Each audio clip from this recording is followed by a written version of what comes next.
Indianapolis Colts continue their training camp, and we're going to talk about it on today's edition of the Sports Rush. Welcome to it, everyone. I am Brett Rump, and I am so thrilled that you're with us, and I hope you stay with the Sports Rush by clicking that subscribe button. Also, make sure you hit the bell so you get alerts when we go live and have new content for you to take a look at. Also, I want you to share the channel because we're trying to get the word out that if you like Northeast Indiana and Indiana sports in general, we would love to have you connected with our channel. We're going to try to keep up on everything that's happening with our local colleges, St. Francis, Indiana Tech, Purdue Fort Wayne. We're going to be following the high school scene with high school football getting started here very shortly. Still trying to figure out how can I do the high school football picks of the week this year. I always say that the year I don't have a sponsor is the year I don't do it.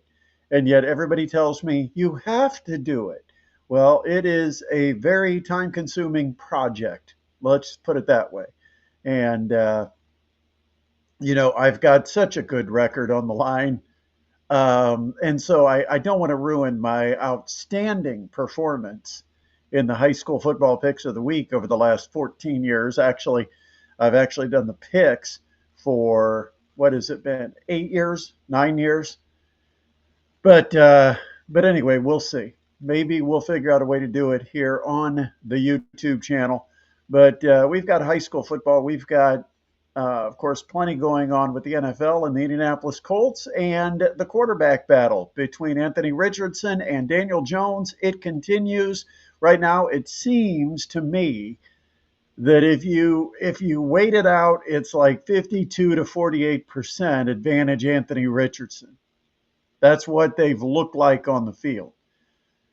Now, is it truly a battle, or is it one guy's job to lose? In other words, he might not be the best quarterback, but he wasn't bad enough to lose the job because he came into camp as kind of the pseudo starter that they weren't telling us about. But if you're battling so far in camp and only judging the performance up to this point, it's close. But both these quarterbacks are capable of having bad days, and that's scary because you only have 17 Sundays where you have to perform. Or is it 16 Sundays and a Monday, or is it 16 Sundays and a Saturday?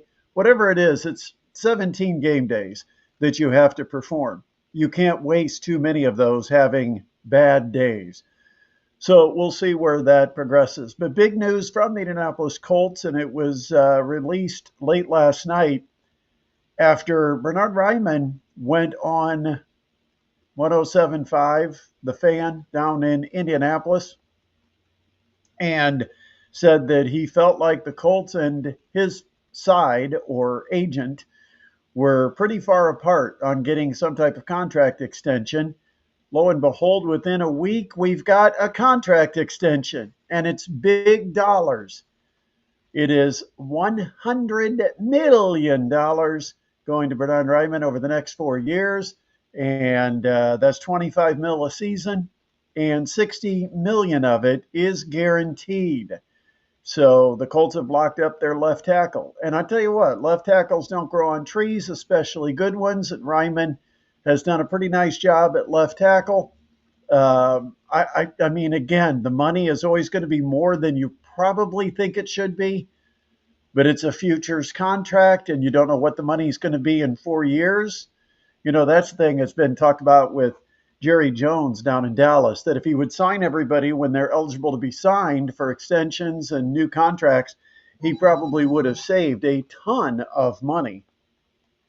And because by the time then it comes up for their contract, salaries have only increased. There's more standards that are set by somebody getting a big contract in the year or two that goes by before Jerry Jones actually pulls out the pen and decides to sign a contract.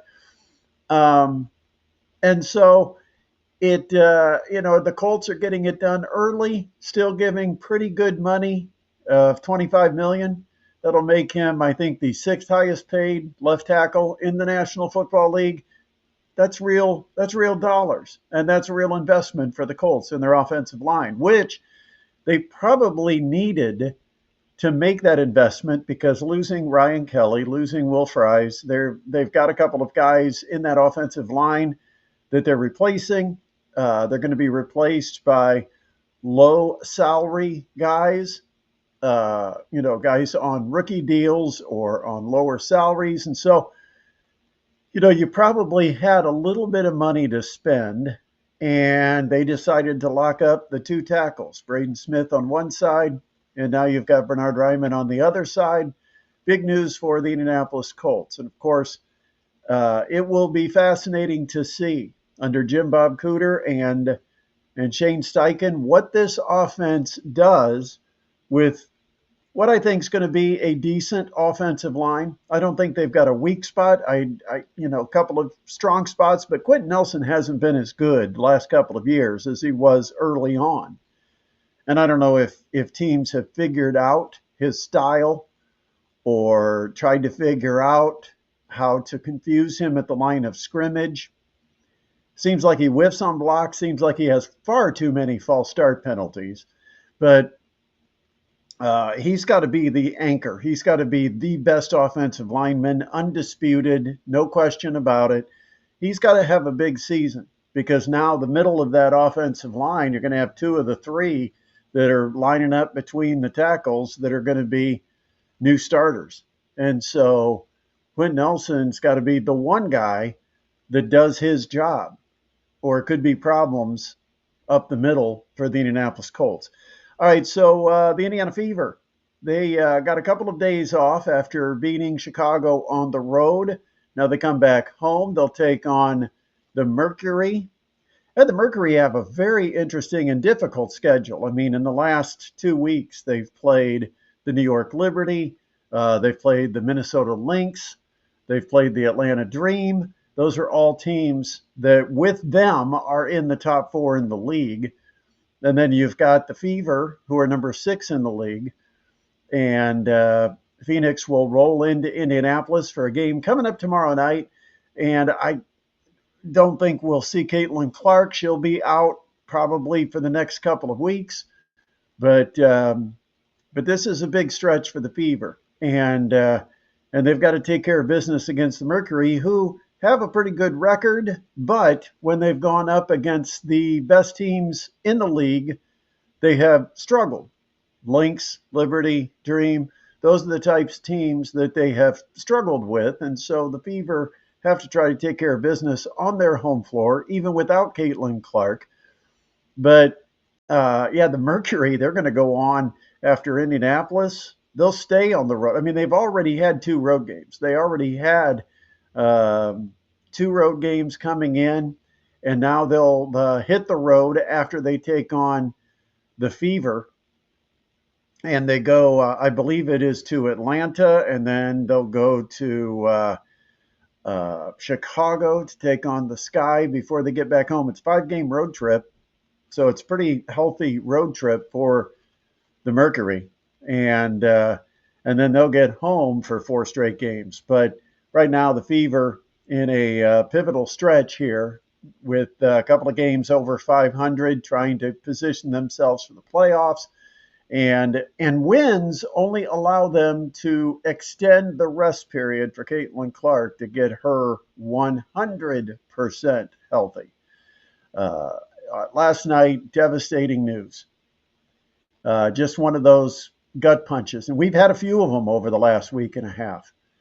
And last night it was Ryan Sandberg, a guy that I can't say idolized.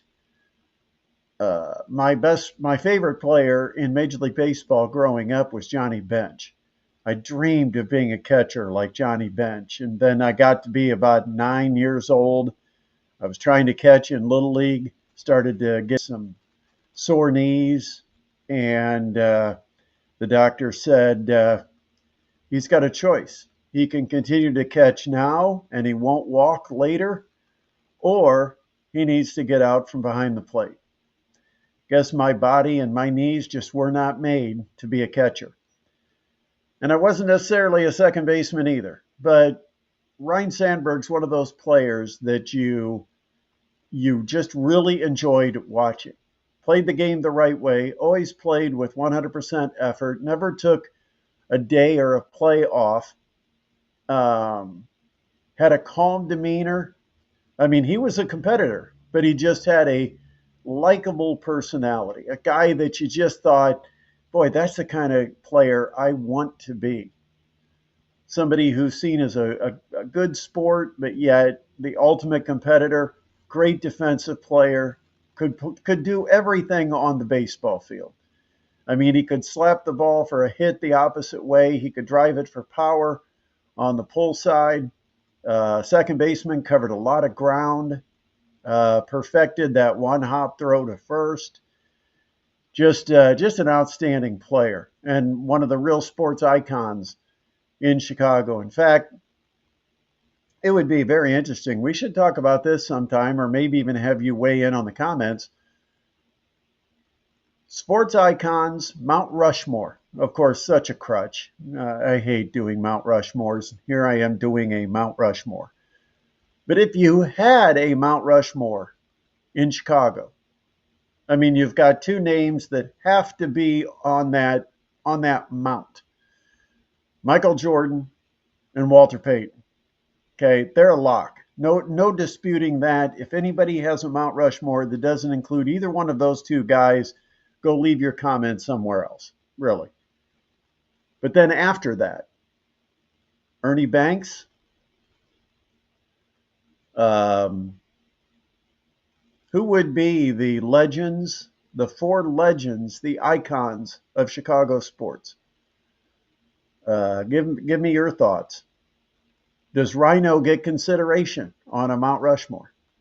I know that's heaping some really high praise in a very difficult market to make it into the top four when you've got two guys that are a lock. So basically, you're saying he's one of the two best to ever play in Chicago, other than Peyton and Jordan. I don't know. I don't know that I would probably. I don't know if I would. We'd have to think about it. Have to have time to think about that one, because that's a really interesting question to break down. Because I think if you look at Chicago sports, um, who would you have as the third and the fourth? I mean, names you would consider. I mean, right off the top, I'm thinking Gale Sayers. Um, I don't want to go back before like the 70s. I mean, I think anytime you start taking it back more than a generation, and I would say 70, 75 years is a generation. Anytime you go further back than a generation, it starts to get really cloudy because people did not see those players play. So in let's say the last 70, 75 years, Chicago sports, who would be your Mount Rushmore? But it's a devastating loss because he's just a guy that represented baseball so well, represented the city of Chicago, and of course represented the Chicago Cubs with remarkable class and dignity, and certainly has died of cancer far too young. All right, what else have we got going on? TinCaps tonight. They get back to Parkview Field. Got a home series against the Great Lakes Loons. Loons come in really hot. Hottest team in the Midwest League right now, and the TinCaps are chasing them for that final playoff spot. They get head to head. This is like every game counts double. They talk about those one games counting as two, and that's what you've got in the head to head race for the final playoff spot. So it should be a fun week at Parkview Field. Hope you have tickets. Enjoy some of the nice weather while we still got it before the kids get back to school. And game number, I don't even know what it is. I don't know how many games we've had this year, but we're in the final third of the season, maybe even close to the final quarter of the season, very close to the final quarter of the season. Just 3 weeks of home games remain, and this is one of those. So come Sunday, we'll only have 2 weeks of TinCaps baseball at Parkview Field for the rest of the summer. All right, we're done. Got to get out of here. Have yourself a terrific Tuesday night. Remember, leave the comments, make sure you subscribe, like the channel, and share it with your friends. Do that and ask them to become subscribers to the Sports Rush with Brett Rump. Always appreciate you giving me 15 minutes of your time, and we'll talk again here real